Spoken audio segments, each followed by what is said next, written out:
Let's go. All right. So, welcome back, everybody, to Thinking Outside the Bank, where we're not only talking about creative real estate, it's also about how people think differently in life when they're faced with challenges and obstacles. And that leads me perfectly into my guest today, Rachel Davis. So, Rachel Davis and I are in a couple of the same similar real estate communities with Pace Morby and Owners Club, as well as Sub 2 Gator.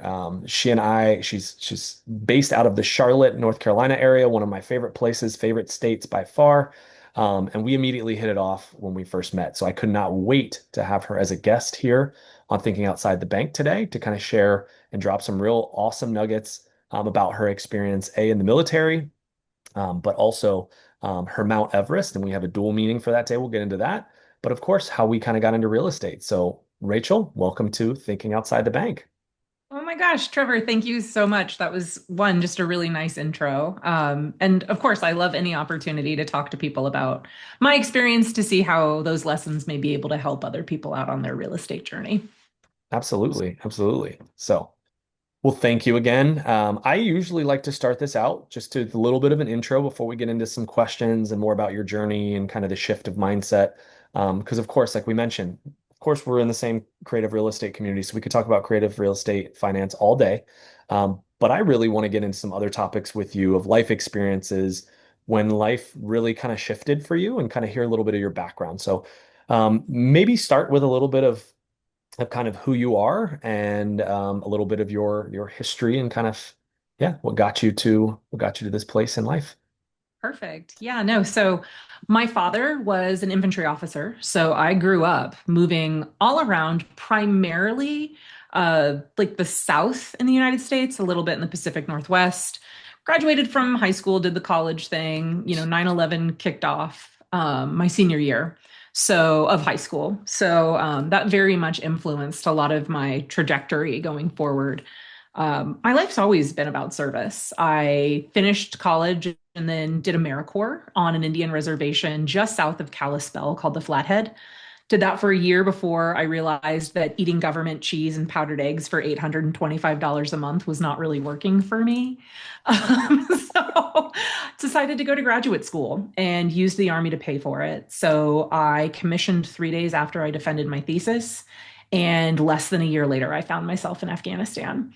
I did 2 combat deployments, then left the military on active duty, decided to do the reserve component while I was in government, worked at a couple general officer staffs or 3 and 4 stars primarily on Fort Bragg, and really decided after a while, I was looking around and I was like, God, like everyone's retired, everyone's making the same as me, and I'm producing a whole heck of a lot more output. And I made a really scary decision for me, which was to leave government and go into private sector. And I did that in 2020. Wow. So, Yeah, yeah, talk about timing. yeah. So over time, though, I started learning the W-2 world wasn't a whole lot different for me than even being in government, just a lot of the frustrations on actually being able to solve problems, Yeah. which was when my husband brought up real estate with me. And, we'd done it a little bit casually in the military using our VA loans to make our additional homes rentals when we moved. But really, when last August, when I started listening to Pace Morby, things started unlocking for me where I realized, instead of being bitter about people doing these things, like purchasing multiple real estate assets, why don't I just learn how to do it instead of Yeah. complaining about it? I love that. I love that. And I think of that all the time too. And my journey with real estate, I had that similar mindset. I was always bitter. Well, let's put it this way. I either thought you had to be a real estate agent or you're a real estate investor. And a real estate agent, I knew from family members. I have lots of family members still as real estate agents, amazing here in Orlando and outside in other states. But I also knew that wasn't exactly what I thought I wanted to do. I was in healthcare and I was like, I love what I do. I love helping people. That's not the way I want to help people. Driving all over from house to house, showing people, you know, first time home buyers. And I thought real estate investors were just greedy people that made a lot of money by, ripping people off or offering people 50 cents on the dollar what their house is for. And don't get me wrong, that's still part of it. But again, when I heard of Pace and I was YouTube scrolling one day and started listening on my lunch break and on my walks and things like that, I was like, this guy actually sounds like he cares for people and wants the best for not only the homeowner, but the people he was teaching, the community that we were joining. So I love that you again kind of made that shift, but I ultimately, other than just the financial part of it, because that was a big reason I got out of my W-2 was I was what I thought was my cap for how much I could make. The increase in pay at that point was not directly related to how hard I worked. I always one of the hardest workers, one of the highest achievers, one of somebody that wanted the most. Even when other people were sitting and resting and it was time to take off, I was like, no, I'm what we say before this, all gas, no brakes. I don't know how to just sit and, you know, I'm a doer. I like to work. I like to get my hands dirty. Um, so what was that shift in you in that journey of being in government and then going to the private sector of like, okay, this is that click that went off in my head of just like, all right, I'm going to get outside of my comfort zone, outside of that normal government job that I was used to now step foot into the private sector and ultimately into real estate to really risk it on yourself. A lot of it is I've been blessed to be surrounded by people who believed in me long before I believed in myself. My husband, who's another owners club member, has been saying to me since we got together, like, why are you in government? Like, you could do so much more. But because my father had done a full career as an army officer and then he went to government and he retired out of government. So I had seen the path to like, no, this is a very comfortable life of mailbox money. Like, this is great for me. I didn't really think I deserved or could earn more. And when I started reframing things because of the way my mentors and people who loved me talked to me about it, and that was asking myself the question or saying to myself, we do not take the advice of people who have not done the thing in which we want to do. So it allowed me to stop listening to people who were like, you can't do that, or that's sleazy, or that seems really hard, or that's a scheme. I wouldn't invest in that, but like they'll invest in an MLM. Yeah. Yep. So for me, I think a lot of it was reframing how I viewed investing in my education and what the value of that was, and then starting to only listen to the people that were doing the things I wanted to do. That was the biggest reframe for me, Trevor. So good. And reframe, when we talk about mindset, I had that same thing. I was in Pace's free group, right? I was on the free Facebook group thinking I was doing the thing, listening to all of the free YouTube out there. I'm like, man, he puts out so much value in all this free YouTube. Like, why would I ever need to pay for something? Like, I don't have the money to invest in myself. I work a W-2. I had all these other excuses, all these other things in my head that just as to reasons why I couldn't and I wouldn't and I shouldn't ultimately. And you're right. I was listening to people who hadn't done the thing. Fast forward, I kind of got myself into a situation and ultimately found my partner, Robert, who we both know and love, I love and that. really He's put it in awesome. my head of you can do the thing. These things aren't terrible. You're helping somebody solve a problem. You're not taking advantage of somebody. There's a difference. There's still people out there, just like in any There's any bad job. actors or a There's shot group in every. cor You got it. You hit the nail on the head. There's bad actors in every profession, and I guess is what I was going to say. PTs too. I could give you some stories that would kind of really wow you. You think all PTs are in it for good, and nope. Some I've had a chance to work right out of school. Same thing with real estate. I've heard some amazingly amazing people, amazingly amazing people, but also some amazingly terrible people that just, you know, do some really sleazy things, borderline fraud or a fraud if we're caught. And, you know, that's you lead with integrity, you lead with your heart, you lead with those things. And I've seen that the more I've started to do those things and still be who I am and bring that into this realm, I don't have to change, I don't have to be somebody else. I'm gravitated towards those people like yourself, like Robert, who do good things and the good things continue to come back to them. I am, whether you want to call it karma, whether you want to call it a higher power, God, um, I'm a firm believer in that, and I think that that mindset was a big, obviously, like you just said, but same thing for me. A huge shift in that was my mindset and thinking I can do some of these things, and I think you said it best. Is some people, oh, that's hard. When people say that things are hard, I don't know about you, and I think I know the answer to this, but my brain is like, cool, let me go do it. I love doing hard things and proving that I can do something better. That's why I got into triathlon and all these other things. Like I love to physically challenge myself, but also mentally. Um, so after that mindset shift that came to you and starting to see this, what were some of those paths that you take? I know you said some mentors, I know neither of us have gotten where we are now without those. Tell me a little bit about, the part that those mentors or mentorships or business coaches, those kinds of things Yeah. played in your role in getting you here. So a lot of it has just been like I talked to Jesse Stanton about this a lot, and that's veterans are some of the most networked people that you will ever find because we travel all the time, not just to move, but for schools.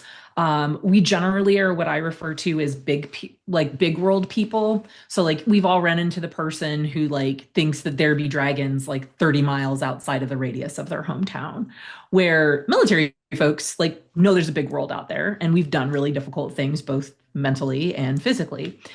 And so I ended up connecting into other networks to include a woman who was in sales for some pretty significant computer systems back in the 80s. And her magic power, she told my husband, was she can just make money.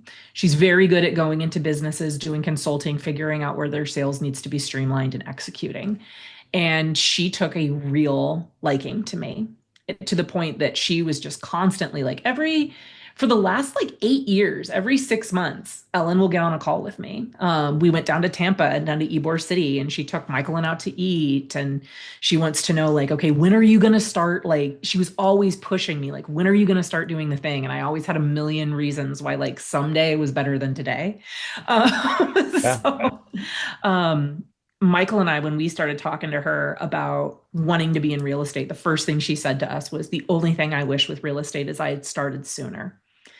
And when I heard that from someone that like always is on the floor, whenever like there's a major like event in Tampa, like any sports event, Ellen's there. She drives like a ridiculous vehicle and is always getting a new one. I don't know much about vehicles, but I know they're shiny and fancy. So I just knew there was money there. Yeah. And then I started really paying attention to the rooms I was in. So I had been in a veteran females networking group and I started realizing we'd only been talking about creating generational wealth. None of us was doing anything. So I exited that and started paying more attention to the people like in Owners Club. And even though people in Owners Club may not consider themselves mentors to one another, for me, watching the successes of people is in fact inspiring and it influences me to do better, which is the direct like correlation with leadership is the ability to influence others. Yep. So I view all 540 members of that club like a part of my mentorship. I know that may sound cheesy, but that's No. that's the way I choose to view it. No, not at all. And I would agree the same thing. I think you're a byproduct of the people you spend the most time with and around, right? So we all talk about getting in the room. I love that saying of getting in the room. And for a while, I didn't quite understand that. It's like I don't want to pay to be in the room. It's like, well, you want to be around that caliber of people and people that are above you and forcing you to rise to that level. You sometimes you got to pay to be in that room. Um, and really it's been so worthwhile. And you and I've both only been in what I've been in 6 months, um, and I've seen the return on investment in way more than just monetary, probably 10x, in mindset and networking and connections and all of these things versus monetary. Monetary, yes, it's been good, but those other things that is building for the future is and I use it again. Everybody's got rough days. Everybody's got those moments of doubt, especially from a newer entrepreneur who was working as a PT for 10, 11 years and was in this W-2 to now taking a risk on himself and my wife's business as well. There's days that are hard and where I really have to rely on talking to people like you, talking to people like Robert and Chad to really recalibrate. That's where those accountability groups come back up to just be like, man, I'm having a hard day. And you and I were in our pod meeting last week listening to somebody saying they have a hard day, and everybody immediately just started pouring into that person in their own different shape, form, fashion. And I was just sitting there, I was like amazed, like, wow, I thought I only got this in like church and healthcare system, which had a faith background. But no, it wasn't about faith at all. It was just pouring into other people and providing value. I really saw that in a lot of ways that day. And it's kind of mind blowing. So That's been actually, can I talk about that a little Yeah, bit more? Because I think please, it's really please. interesting. So it's one of these topics that Michael and I tend to be more quiet about in the community, but like Pace Morby's community has no shortage of very outward Christian or people of faith, right? And Michael and I tend to be much more quiet. And the reason for it is Michael was heavily involved in the church with his previous wife for over like 2 decades. Okay. He was a youth leader, and just there was a falling out. There were some things that happened, like all things, right? Like just sometimes Yeah.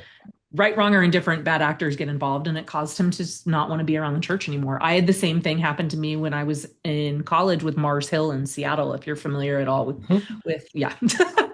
Yeah. So it's been funny because Michael and I have both said like the things that made us fall away from the church are not the things that we see in this community. And it's been like the first time in a long time, like Michael and I have started praying again. And like Michael and I are both like, damn, maybe we should like crack and open our Bible every once in a while. Like it's been a hot minute. So it's been neat. This community, because the people of faith are taking like a kind heart toward people like Michael and I, that we've been on the outside for so long. Now I finally like I'm like with the other people that were on the outside and now we're on the inside. It's just Yeah. been such a cool like shift for both he and I in that section of our life. I know that's a very different part of this No. podcast, but I wanted to share it. No, no, no. That is definitely part of it as well. And I would like to say I'm interviewing one of those other people who are very outspoken about their faith, and that's one of the reasons I'm drawn to him, and that's Josh Sun. Here later this week, next week. Um, but has honestly inspired me to speak out more as well, because that is a big part and always has been a big part of my life. And just like you said, there's bad actors in everywhere, the church included. Unfortunately, I grew up, unfortunately on that, not this next part. Fortunately, I grew up in a faith-filled family, Roman Catholic. I went to Catholic school my entire life up till college, and it was really a part of who I was. But it was always a part of, I felt who I was not forced to be, but that's what I kind of inherited. I never really made my own decisions when it came to faith. And when I got to college, there was nobody to wake me up on Sundays to say, let's go to church. I went when I wanted to. I didn't go when I didn't want to, and that was more often than not, I didn't go. But ultimately, God has a way of, guiding you back. And when I met my wife was not born and raised Roman Catholic, and the first thing she said to me is, if you want me to convert and get married in the Catholic Church, you're marrying the wrong girl. And I said, no, I respect that. I respect that you have your own opinion, decision. I said, but I also have mine, and our kids are going to grow up and know the Lord. And they don't have to go to Catholic school, they don't have to do this, but we'll go to church together as a family. And from that moment on, she was like, "Yep, we kind of bridged the gap." We did some marital counseling with a like a third party pastor, and we started reading the Bible together. We prayed together right before we got married. And we've continued that. It's taken a little while to kind of find our home, find our church, but we both now have been our whole family has been involved with an amazing church for like the last 3 years, and that's where we both now serve. She serves on the media team, I serve on the youth ministry team. And really I feel like that has been a big part of my mindset as well too, that has led me to more success and more faith in myself, and that no matter what happens, yeah, I need to make money to provide. Money's not the number one goal. The goal is to raise two children with a partner to know and love the Lord and serve others. And that's what I think I've loved most about being in this community too, is again, there's bad actors everywhere. I'm not saying that I've found anybody in there that's malicious intent, but I know the people that are out there to serve others because they rise to the top, and I'm kind of gravitate towards them, which is why we're on this podcast right now. Um, I so I love your background in that too, and the kind of the shape that it's found. And again, I have no doubt God will continue to speak to you and Michael of when the time's right, and kind of everybody's got their time frame, right? Unfortunately, we're all on, or no, I should say, fortunately, we're all in God's time frame, and He's got the better story that we all are just kind of living it out. We have our ideas, but yeah, he's kind of laughing, and I say all the time, I've got my plan, he had his, and his is better, and I'm here for it. Well, I think what's neat with it too, one of the things that I like talked to Michael about yesterday when, when poor guy was holed up, was, a lot of people when they get into real estate, and I think why there's a lot of perception of just more bad actors than there likely are, is you have this get rich quick phenomenon that runs. And I'll give it to Pace. Pace markets like no one else. And I can see where those people would be attracted. But if you want to study money, you study people who've made money. That doesn't mean that they're happy. When you want to study, when I heard someone say, like, if you want to be happy, study people who are happy. It no different than the we don't take the advice of people who have not done the thing in which we want to do, where I started being like, okay, does this serve like the questions that I'll ask myself when I'm presented with a challenge with real estate or any just thing taking my time now is does this serve my summit or my climb, right, toward what I want to do? Or um if not, like where else would it rack and stack? And if it doesn't rack and stack in there, we just don't do it. And it can the same thing can be with happiness. It just can. I love that. And I love the analogy you made there.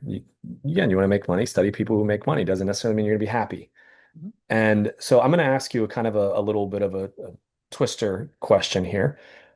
When you got into real estate, what was your number one goal? Was it Oh God, it was to make money. okay? Was I was so wrong. And now that you're in it, don't get me wrong, I did too. Because Yeah. again, we talked about our W-2. I had reached my level of what I could make. I still love doing that. That's why I still go back and treat a day or two a week and interact with patients and other PTs and still try and pour into younger PTs. But I also wanted to make more money so that I could provide a better life for my family, so I could give more away, so I could be more altruistic, I could be more, philanthropic, all of those things. And unfortunately, at the rate that the cost of living is increasing in Orlando and around the country, and things are changing, I had to find a way to beat that. Because we'd look at it and we'd get this raise every year, my W-2, which didn't even keep up with inflation and all the things. It was like I was losing money. It's like, okay, if I want to provide a bigger house, more opportunities for my family and my kids to do things that I wasn't provided, which I got a lot of those opportunities. How do I do that? What is that? Does that look like, betting on somebody else's company that things are going to change?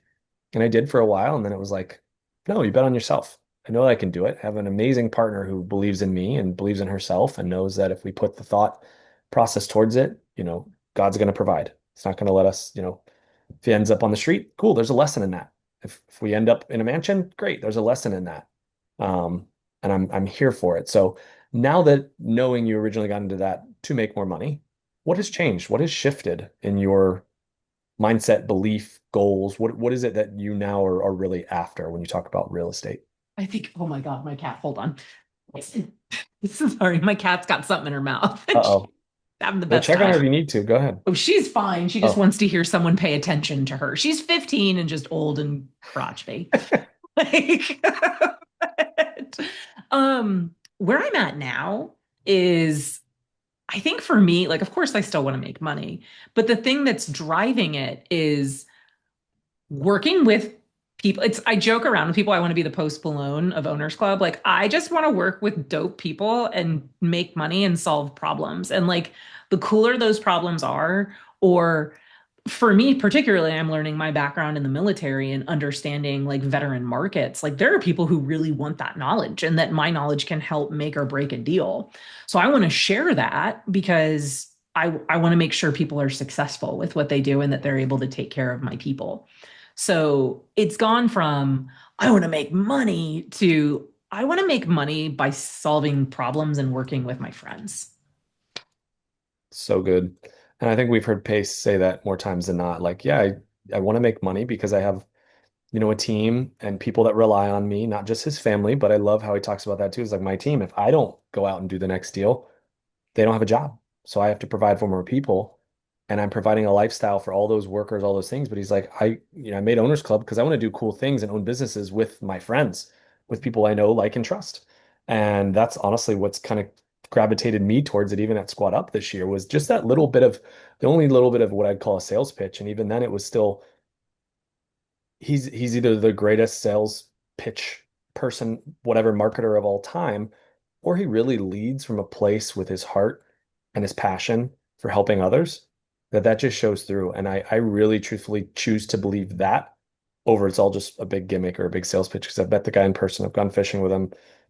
We've gotten to be in close proximity with him. And I think the writing's on the wall. Like, you look from outside in. I had skepticism at first too. I mean, you hear one of his ads is him talking to Eric saying, "Did you think Sub 2 was a scam at first?" Yep. Until everybody's fearful of what they don't know until you get in it and you actually, delve into it. You may sit on the outside forever and never know and never be able to take advantage of all those great opportunities to help people and to help yourself along the way. I think a So, lot of it is just most people will never believe in themselves enough to do it, or they fear what people will say about them when they try. And it's so funny, right? We have this culture of people like, I don't care what people think. And I'm like, except you literally allow the fear of your comfort zone being infringed upon to sacrifice what you want to get done. yep, Like when you really boil it down, that's what it yep, is. yeah. And what are you sacrificing? You're either sacrificing yourself and your integrity of who you are to allow what these other people think about you to dictate who really you are, or you're sacrificing what could be on the other side of that discomfort and that learning and that growth. Um, so yeah, that's a good point. It's a good point. Um, I'm going to ask a couple questions, and I'm going to kind of segue into what you talked about your Everest, because I know that's dual meaning on here for you. But I want to ask you, what's the best advice that you've ever gotten? Life advice, business advice, faith advice, marital advice, um, parenting, you name it. What's the best advice you've gotten and why? So I'm going to do a parenting one just to be silly. We call swear words bill payer words in our house. I gave up a lot of things to be a parent, but I'm not giving up a good F bomb. Love it. Um, Love it. but I think in business and life, I quote my grandmother a lot. And I did even when I was in the army. So my grandmother used to say, you should do one thing that you're either uncomfortable with or you don't want to do at least once a day. At the time, my grandmother talked about that was a muscle, right? Like, and my grandmother, I mean, shoot, my grandfather was in the Coast Guard for 20 years. He would go out in a time where the tech was not nearly what it is now. For 6 months, she was at home with 4 kids. Like, so my grandmother, and she was a open heart nurse. Like, Oh, my grandmother had no shortage of challenges growing up when she did, and as a young mom in the 40s and 50s, the way that she did. And I remember like being asking myself and calling my grandmother about like, should I go to the 82nd Airborne? Like they jump out of airplanes. And she was like, I can't think of anything harder. Like you should do that thing, Rachel. And it's no different with real estate. That same piece of advice. It's like you do 1,000 things that are a little bit difficult, and then you get that deal where you're like, all right. Like this is where it's like, okay, we're gonna do this now. We're no longer gonna wanna people. We are making the concerted decision to take a risk and do something that makes us feel uncomfortable. But because we've exercised that muscle, it's still challenging, but it still allows you to tip the scale in favor of believing in yourself. that's so good. And I like the muscle that you have to exercise because yeah, it's still uncomfortable. But I mean, pressure makes diamonds, right? So same thing here. Some of the greatest things in life come after you go through that struggle and you come out on the other side and you're like, holy cow, I could do that. And I thought my limit was way back there. Now I want to really go find that limit. And it's almost like a game. It's almost like an addiction. I use that same thing with when I got into like long distance running and triathlon. I was like, all right, I didn't think I could do that, but I wanted to try. And now that I've done that and I push myself to do it, now what's my next limit? What's my next limit? What's my next limit? How do I keep doing something that's hard? How do I keep solving problems with real estate? Um, and yeah, it gets to be fun. And then ultimately, it's one of the things that I've seen as your growth and your ability to solve problems and network and connect people, your earning ability actually increases with that too. Versus before, it was just like, as a PT, okay, I could treat this diagnosis, this diagnosis, I got this certification, and my earning ability never really went up with that. It was my knowledge went up and my ability to help people went up. But healthcare doesn't, they don't assign a specific dollar amount to a challenging diagnosis or a challenging patient or your pain in the ass patient that you don't want to see, but you still get to see because they're on there and they show up every day and they pay the bills. And I get paid the same amount to help them, my most difficult patient, as I do my most easy patient.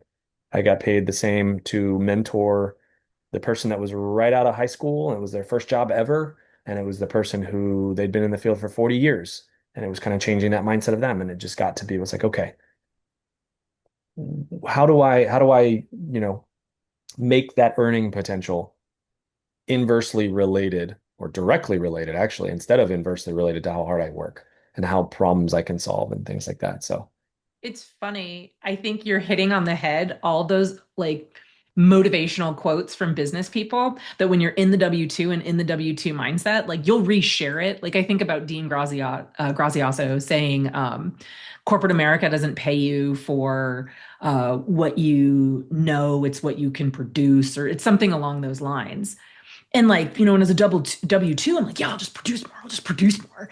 And I'm like, oh, yeah, no, that only works with entrepreneurs. Like, because now you add value to what's going on collectively. And Pace is now, transitioning less to say community and more economy, but that's really what the evolution is and where those quotes to me started unlocking different relationships of like, oh man, this really is a choose your own adventure life. I don't have to get stuck in, do I go and apply for this job over here work and I'll inevitably in 6 months I'll have the same issues, yeah, or do I stay? Sorry, I know I no, tangented a little bit, no, but that's it's perfect because I've thought of that plenty of times in the last 9 months is, man, do I just go back to what I know and I can do and I can bring in steady income and health insurance and yada, yada, yada. It's like, no, because I'm still going to have the same problem.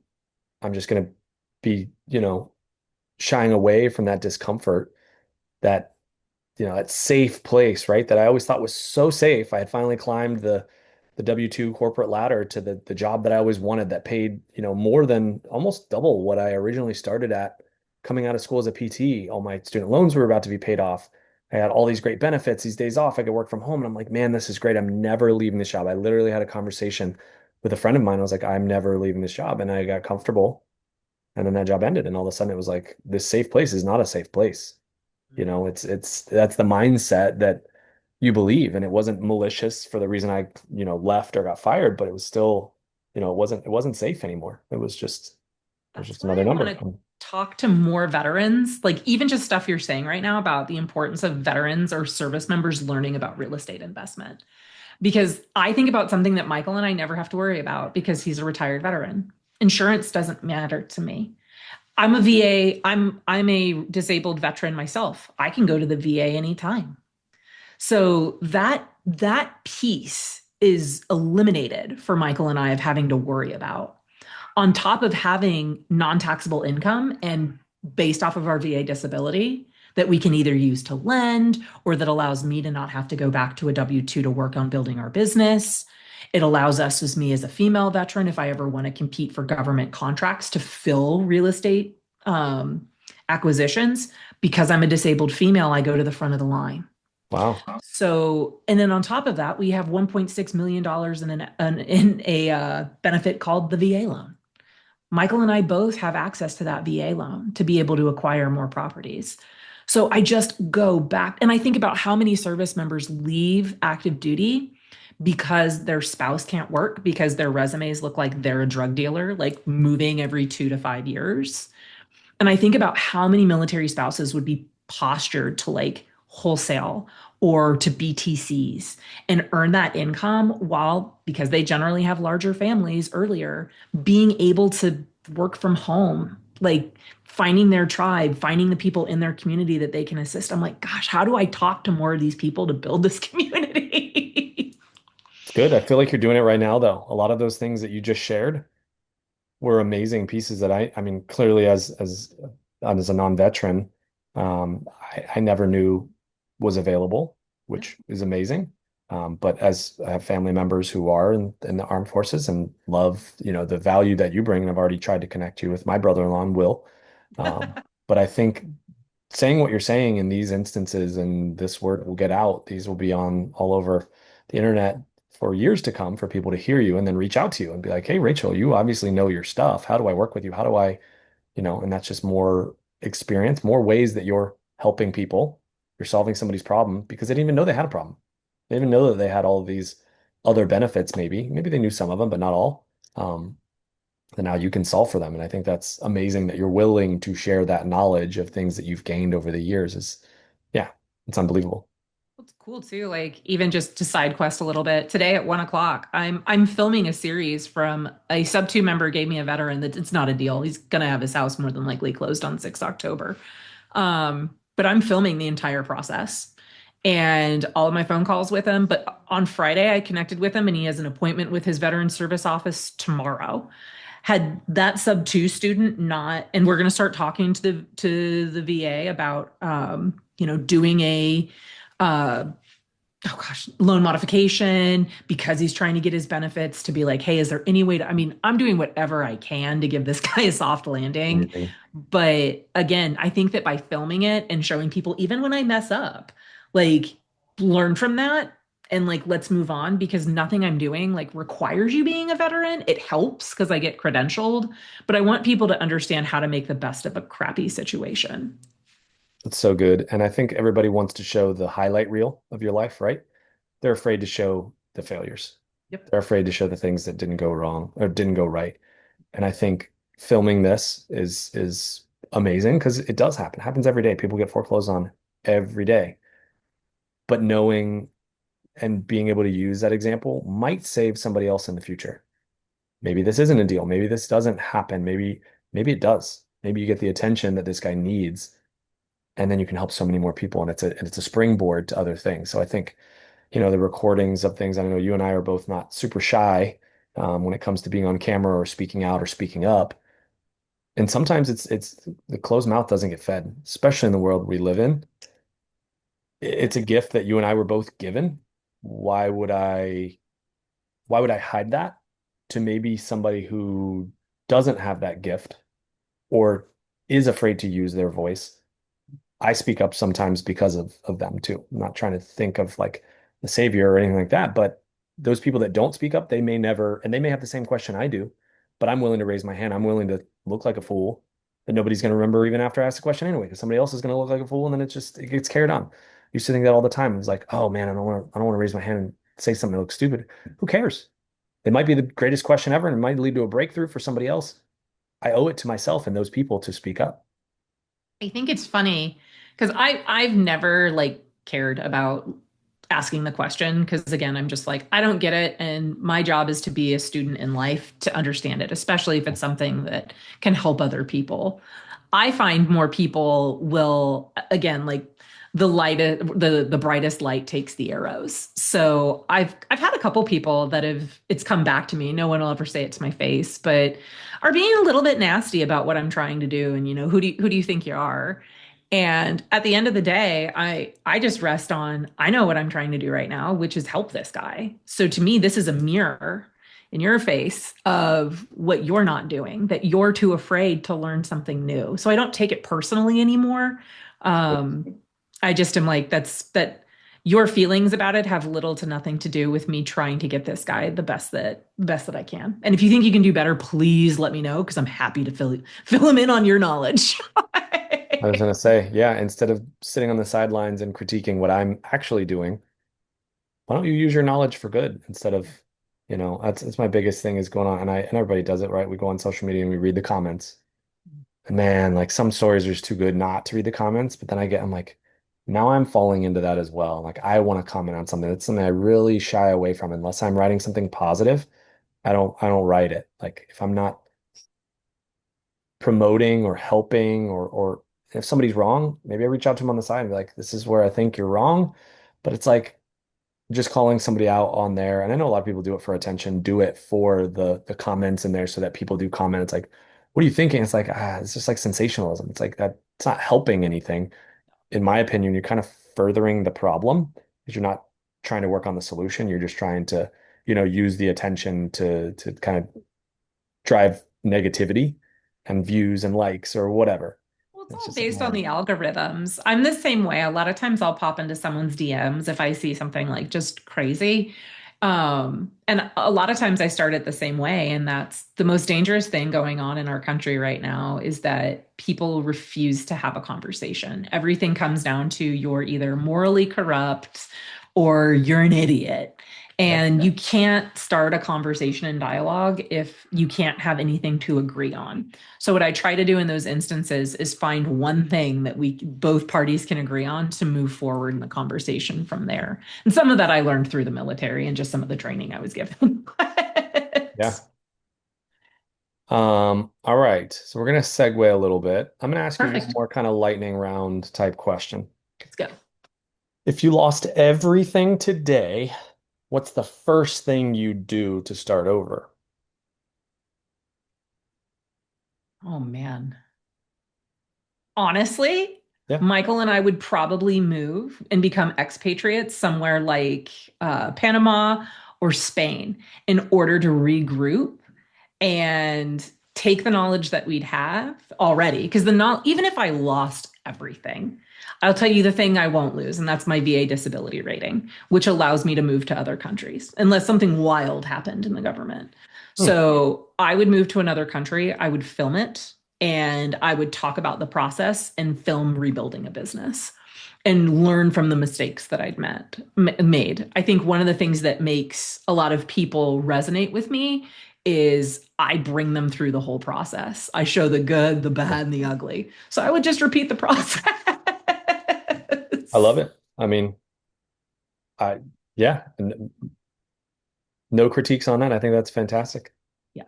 Plus, I'd always Um, wanted to live somewhere else. So it would be one of those, well, I guess someday is today. yeah, make the best out of what you've been given. And I love that. And a lot of people, I don't know what I do with negativities. Just pivot with it. It's all part of the plan, right? And that's just kind of accepting that, not the fear and the anxiety around it, just more the faith. Everything's gonna be all right. And I love that. And I think that's reflected directly with your answer there. So Plus, what a great also opportunity to show your children that you can rebuild. yeah, Like, I always just go back to what's the message I'm sending my kids? Like, what's the message I'm sending them? Because they need to see failure and how we respond to failure. They have to, they're watching. yeah, I agree. I agree with that. Again, as a parent, the message we send to them is it's much more important. And sometimes how we respond, how we carry ourselves through a challenge. It's not just getting down on getting down on ourselves, but seeing Lindsay and I say that all the time. It's like some people don't like to argue in front of their kids. Like we have arguments, we have disagreements. What I mean, I'm not berating her and calling her anything. I want them to see that. I want them to have a real picture of what a real relationships looks like. I want them to see us be affectionate. I want them to see that, we may argue and at first there's sometimes they would get a little heated and our kids would both be like, it's okay. Be like, hey, you're right. It is okay because mom and I still love each other. We're gonna have disagreements. We all are gonna think differently on things and that's okay. That's normal. That's life. And I want them to see the good, the bad, the ugly, not just the highlight reel. Um, Yep. or even the bad times like when the day dad came home and lost his job. They were all the first people I told. It wasn't like I'm not hiding anything from anybody. Things may be different for a little bit, but we're gonna come out on the other side and make the best out of it. And I yeah, didn't hide that. So I love that that was your first thought too, as well as being a mother of like I want to show my kids, you know, through adversity, good things can still come. So 100%. it's awesome. Speaking of adversity, and a big topic I definitely want to get to is your adversity with Everest. Everest has dual meanings in our community, especially in Owners Club. Everest, our Mount Everest is supposed to be our big, huge 5-year goal, right? That we're working on slowly but surely. It's not supposed to dominate our active income, our money-making activities that we do every day, but it is supposed to be something we're working on kind of in the background and slowly so that in 5 years we'll be ready for that. First, I want to ask you what your Mount Everest is, but B, I want to ask you your experience with the real Mount Everest, because I know you're a top-selling author for a book that is all around base camp. Yeah, so do tell me both Yeah. sides. Let's hear it. Yeah, so my husband and I have a joint Everest, right, in this community. And that's with us living in Charlotte, North Carolina, and being veterans ourselves. We also know that affordable housing writ large in this city is a problem. There's 23,000 shortage of units. And from when I worked at a nonprofit in Charlotte, Veterans Bridge Home, the number one most requested service for that nonprofit was affordable housing. And we had a really difficult time performing because, truth be told, like people aren't just building houses for veterans constantly. And so, listening to Pace, et cetera, I was like, there's got to be a way why not me? Right? Like, Yeah. people do it at the beginning of, we just started football season. Like, we just finished preseason. So, people are like, it's my team's year, right? Like, Detroit's going to go all the way. I don't know. For me, I was like, well, maybe Michael and I can help fix this. And I started really looking into co-living, etc. And I know a lot of people will make their Everest about, I want to, serve 500 people and make X amount of money. That's not necessarily the way Michael and I are framing it. We want to create a system here in Charlotte where nonprofits, local government, and investors are working together to create a blueprint for other cities in the country to be able to replicate. So to me, it's less about I served this many people in my city. It's about teaching other cities how to do it where they are as well. Yeah. That's really good. And I think that's a different approach than a lot of people are doing. It's like, yeah, I want to provide as many houses as possible. And it goes back to, and it's maybe a far cry from a really good analogy, but when I first got into leadership, I was posed with a question. It's like, what do you want to do? What is your number one goal every day when you come to work? It's like, well, I want to help people. And I was like, she's like, okay, so how many people do you think you can help in a day? And I was like, well, I usually see about 8 to 12 patients per day. So, on average 10 people. She's like, that's great. So do you want to get into leadership? Oh no, I want to manage a small clinic. She's like, well, if you manage a bigger clinic, now you're responsible for not only for your patients, but also for those 5 other therapists that fall under you, and you're to mentor them. And you think that if you don't pour into them, that then they're going to pour into their patients, and your 10 just became 50. And I was like, huh, I never thought of it that way. So to me, what you just said is exactly that. You want to fix the blueprint there, not just, I want to provide 1,000 houses, which don't get me wrong, is an incredible goal. But this goal of yours could potentially become altering for the entire country. Whereas if they see a thriving community like Charlotte, it's like, oh, we have real estate investors, we have the government, we have veterans all coming together to solve this problem. You solve the problem, you create the blueprint, and then all of a sudden all the other ones are like, can you teach us? Like, can you show us? Can you provide the blueprint?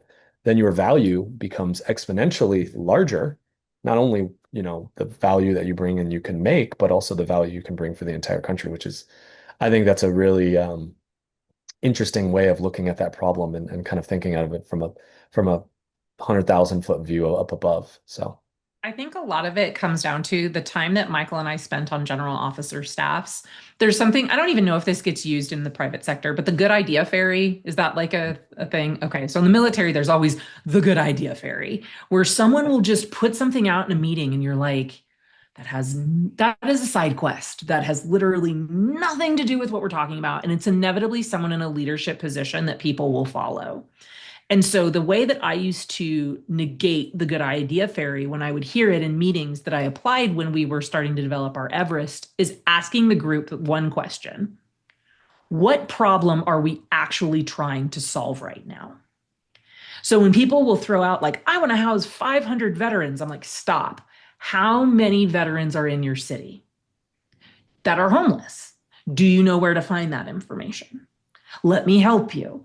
So that way, we're actually solving the problem that exists instead of creating something wild out of left field. Does that make sense? oh, absolutely. Because you can come up with this great goal, but if you don't have the research to back it or the resources to do it, it could be a great idea or it could be a far cry from the truth. Like you said, maybe you want to help 500 veterans, but you live in a town of 500 people. So So, clearly the math doesn't math. Not everybody in there is a veteran. Not everybody's homeless that you need affordable housing.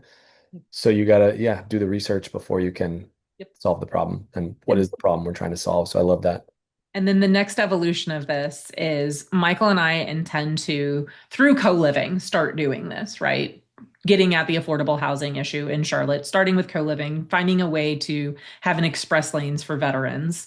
But, a lot of the problem comes back to W-2 jobs are taxed the highest. And veterans overwhelmingly, people overwhelmingly, when they're in these co living situations, need to stabilize. but they are trying to do it through a W-2 job, which is going to continue to keep them poor. And so Michael and I, in each of our co-living sites, want to have Robert Kiyosaki's Rich Dad Poor Dad, as well as Main Street Millionaire by Cody Sanchez. I want to start having conversations with veterans around the lines of, hey, you come with these transferable skills, right? You're mechanical, you're electronic, you are electrical, you have leadership background, you have this, that, like you can find a vertical in all these businesses. Why not just own the business? Like, why do you have to be an HVAC repairman? Why not buy the HVAC repair company? And having that conversation, because veterans overwhelmingly live in an echo chamber. We go to the same places our buddies were hired. If you go to Fort Bragg right now, there is a Major Davis. She's running down our dens. She does the same training I did. She has the same soldier issues I did. The difference is she's like 30 pounds lighter and faster now. But I want to teach her how to start leveraging what I learned at 40, but for her to do it, at 32. Yeah, that's amazing. Um, Truthfully, yeah, you don't think about a lot of that and the skills that you do come out with. It's the whole reason I wanted to go into the military when I was young was the skills that you, not only the physical challenge and the discipline, the accountability and the leadership and the structure, but a lot of those things, the benefits that you don't realize you have coming out of there. And if you know how to leverage those benefits, again, I truthfully think that your knowledge of that is invaluable to a lot of people out there and want to help continue to let you get that message out and continue to do what I can do to help spread that message out more. Um, so talk to me about your other Mount Everest. Yes. So, How did this, I don't think I remember running into you. We had talked before Owners Club retreat in June, and I remembered the conversation. I remembered loving it, but I did not know you had been to Everest Base Camp. And then I remember you being like, start talking about this book. And I was like, the heck is she talking about? Like, she's top selling author. I'm like, I didn't know any of this. And then I remember you standing up at the retreat and telling everybody about it. And we got on it and we bought it. And I was like, oh my gosh. So I really need to hear yeah. all of this story, Yeah. all this beginning. So, March of 2024, my dad came up to me, and my dad had gone to Machu Picchu with one of his platoon leaders like 2 years earlier, which is like a 4-day trek. And granted, it's still a trek. Yeah. It's not going to Everest Base Camp. And so he got back though from Machu Picchu and was like going to all of his buddies, being like, I want to go do this like wild adventure. And my dad's buddies are all in their 60s too. And all of them are like, it's either too far, it's too expensive, whatever. Could think of a lot of reasons to not do it. And my dad was at my house and he's like, I guess I'm just going to do it by myself. And that night I looked at my husband, and to be fair, we had talked about this and he knew. I was like, I'm not letting my dad do this by himself. Like, there's no way I'm sending my 67-year-old father halfway across the world, like by Yeah. himself to do this. There's no way. So I married a saint, and my husband was like, "It looks like you're going." So for a year, I trained to go to a place that, I live in North Carolina. I am 592 feet above sea level. Like, how does one train to go to 17,600 feet? And that's when I learned you do it up here for the most part. Like, yeah, I was in really good shape when I left, but a lot of it was just understanding that in order to have a goal, it has to be a couple different things. It has to be clear enough that you can see it. It has to be measurable so you can plan for it. And it has to be compelling enough so that you're willing to sacrifice for it. And I think that's the thing a lot of gurus like don't talk about Yeah. is there's a lot of sacrifice to achieve a really big dream. And when I went to Everest Base Camp, and even when people talk to me about it afterward, they're like, that's so cool. Like, I can't believe you did that. I realize now it wasn't actually about the trek because all of the people who are talking to me about it have their own summit. They have their own vision. They're just kind of fuzzy on it. So for me, a lot of it has just been being able to articulate to people it's possible to come up with, even when you're a little bit older, an audacious goal and backwards plan to achieve it. And for me, a lot of it had to do with wanting to prove to myself at 41, like my best days aren't behind me. I can still do really difficult physical things and really difficult mental things. Because I'm telling you, and if you've read the whole book, there's so many moments on that trail where the trail will give you every reason to quit. It'll give you so many reasons to quit. Being at 17,200 feet and getting an active minute for tying my shoe, just it's hard.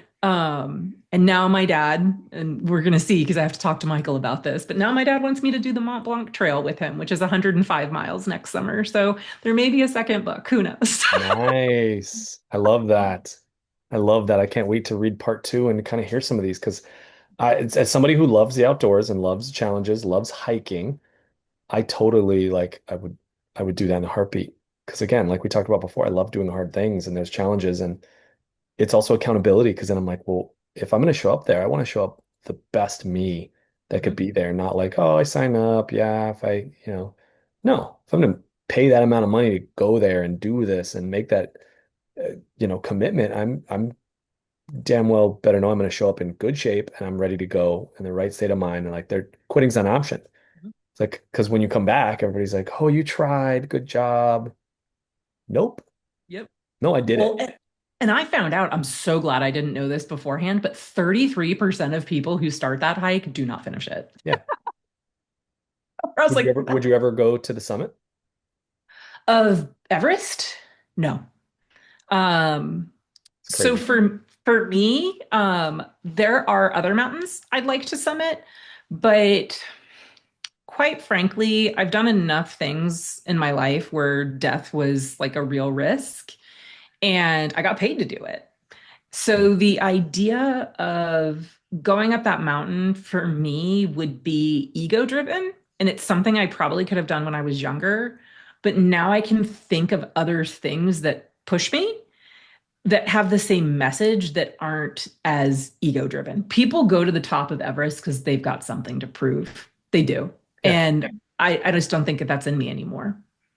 I like that. And I would do hikes around. I've thought the same thing. I was like at a younger age when kids and family weren't dependent on that. I could never, even a couple of years ago, I probably like, yeah, somebody offers me a free trip to do, I'm gonna go. It's like I got a lot of other things that I could prove and do to myself, do for myself in the meantime, to better myself and my family. It's yeah. So I agree. I just Also, like the thing that the freaking influencers don't show you is just how austere that is. And like you're living in it. Gorik Shep, I lovingly refer to as like the last logistical hub of the world. My guide couldn't drink the water, even after it was boiled. So I'm like, if you're from the mountains and you won't drink the boiled water here, people are not supposed to stay here. So yeah, I was just like, I did that for 2 days. I'm done. yeah, yeah. I would agree with you on that. It's tough. It's tough. Yeah. So how do you choose in that instant again and being on the trail? Faith versus fear. Mhm. When do you let fear take a hold? Is that even an option to just be like, oh, well, we came here, we tried. Like you said, the trail gave you every reason to turn around. Why? Yeah. I What was that think driving factor? for me, like, and I write about this in the book, the second day when I went from Pakting to Namche Bazaar was probably the day if I was going to quit, I was going to quit. It's probably physically the most challenging part of the climb to Everest Base Camp. Not because of elevation, but just sheer you ascend so many vertical feet, but you're constantly going up and down, up and down. And I just wasn't hydrated enough. And Mm. we crossed the Hillary Bridge and I threw up everywhere. I knew my body was cramping, my hands were cramping. I couldn't go more than 10 feet without my quads completely cramping. And my dad and I are looking at each other because we're like, we've both in the military long enough to know exactly what this is. Yeah. And we were still like 2 kilometers away from Namche. And I knew at that moment, like, I mean, I've run several full marathons, like I've pushed my body physically. And I looked at my dad, I was like, I can't. I need another course of action. And that's when we hired a horse. I paid someone $40 to bring their horse down, and I looked like Ichabod Crane with my knees up by my ears because this horse was made for someone about 7 inches shorter and about 60 pounds lighter. Um, but I got to Namche, and we took 2 days to recalibrate and have me just acclimatize. And I knew it wasn't acclimatization that was my problem, but I was still really scared, because Namche is the last place where you can get medication. It's the last place with like real doctors. And I'm thinking to myself, holy crap, if this happens any further up, this is going to be really bad. And so I took 2 days, two acclimatization hikes. The one to Everest View Motel going on the way down was terrifying because you're like looking down into this crazy valley. So again, testing here. Um, and I looked at my dad. I was like, I can't quit. We've spent so much time and we came halfway across the freaking world. Like I've got to at least try. And I did, and I made it. And we just had to slow down. And I think that's the hardest part for high achievers is being like, okay, we got to find a new pace, one that works. And as long as we commit to it, we'll be fine. And we were. The slow down, I think for you and I especially, like you said, for high achievers is tough, especially when your body's telling you, Go faster. yeah. Or in that instance, you're pushing yourself, your body to go faster, and it's like, pump the brakes, pump the brakes. I've hit my limit. And I think that 2 day kind of interim was the real testing grounds. I know you talk about the physical. It's like we've done hard stuff, especially physical stuff. You know what that feels like and what that looks like when it's time to push a little more when your body's fighting back. And without that reflection time of like, hey, take a step back, slow down. You don't always have to be pedal to the metal. Sometimes it is good. It was a good learning point and a good emotional intelligence point, I think, for you of like, yeah, it's a lot of mindset to be able to slow down and take a back pedal and back step. And I don't think you would have, I don't know, I wasn't there obviously, but been successful without that. And obviously now you can bring that back with you and be like, I know what that feels like physically, but now in my business I can apply that as well, those same principles. I think that's like the biggest thing too, is like a lot of people will talk about what if you don't succeed? You ask that, like people ask that question all the time, like what if I don't make it? And I think for me in that moment, what kind of clicked is you're never guaranteed success. One thing you can guarantee though is growth. And so as long as when I'm doing something that I'm like, okay, it serves my summit, like what I'm trying to achieve, and I'm growing in the right direction with the right people, then it's a success. Yeah. Like it doesn't, not everything's, I mean, we hear it all the time. Eventually you're going to lose money in real estate, but that's a lesson. It's not a like roadblock. So learning to understand what a like to take those adversities and reflect on them as lessons is such a different shift. It's not a failure unless you quit. Or I And say it's not a failure unless you didn't learn from it. But yeah, it's the same yeah, message. same thing. Like you said, trust me, we've both been blessed to have some successes and some failures already in real estate. It can't all be up. If it's all up, that's not realistic because that's not real life. And my partner and I are going through that right now. A challenge of, we're losing money every month versus making money every month, which we were used to for the first year of our partnership. And now it's like, oh shoot, what do we do? Well, we learn from it. We figure it out. We pivot. Maybe it's not the same strategy we thought. And we learned some things along the way of like, oh yeah, we'll just learn it as we go. It's like reality check, guys. You can't do it all. You got to stick to your niche and focus on that. And as you go and as you expand, partner with people who have done it. Partner with people who have done it and been successful. And if that's not an option, don't do it. What like you said, what is the problem I'm solving or what am I trying to accomplish? And just go from there and let the universe kind of guide you as long as you're looking ahead and behind and reflecting on those. I really don't think again you can fail, unless you quit or again you don't learn something. So I love that and I love the method. So For everybody who doesn't know about your book, tell them the title of it, where they can find it, and obviously I'll link it some in the show notes. But please tell people how they can find that, how they can find you, what kinds of things, what kinds of deals you want brought to you, what's your focus within the creative space right now. Absolutely. So the title of my book you can buy on Amazon, or you can order it through places like Books a Million or Barnes and Noble on their websites as well. But the title is called "The Climb: Creating an Everest Mindset." And again, it's featured very heavily on leadership and legacy. I think that's if you're looking for something to kind of point you through a hard time, it's a great book well, I mean, again, I'm a little biased, but it's a great book to get you through. And then I can be reached, and Instagram's typically the best place to get a hold of me at the Rachel Davis Real Estate. I typically reply to my messages every 24 hours. And then my last, what I'm looking for. So I am focused very heavily right now on co-living in Charlotte. I intend to use PadSplit for the beginning portions and partnering with people like, I don't know, Trevor and Robert to get that done. Got it. I have joked around, and I think Trevor and Robert are the same way. I want to be Post Malone, man. If you are good people and want to work together, we want to work with you. Yep. But 3 to 1700, the typical pad split market type of place in Charlotte. And then if you've already seen one in Orlando or that area, please send it my way as well. So Trevor and Robert and I can look at that as well.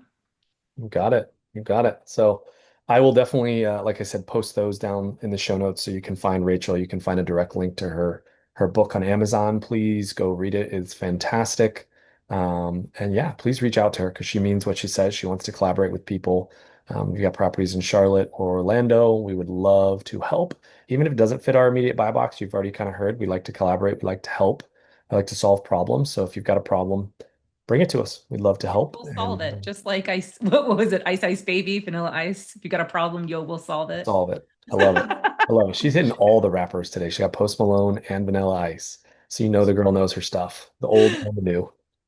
Uh, Oh my so God. I love it. well, Rachel, I think we could go on for another couple hours, that's for sure. However, we'll give the listeners some time back, and I just want to say thank you again for coming on and sharing everything, all of your knowledge, your time, your expertise, and your heart. I really appreciate that, and you can hear the sincerity in your voice and the care. So I love that, and I really hope people that are listening to this in the future can see that too and reach out because I know you want to continue to collaborate and grow and do amazing things.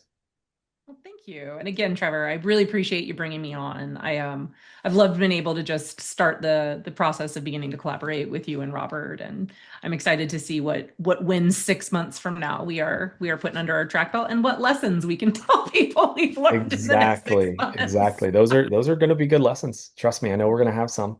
So I love it. And yes, the future is bright, as we like to say, and can't wait to see what it has in store for us. So You have a wonderful day, Trevor. And again, anybody who's watching, if you haven't, go ahead and click the like and subscribe button so you can pay attention to all the other awesome people that Trevor is interviewing. yes, please and thank you. Thank you.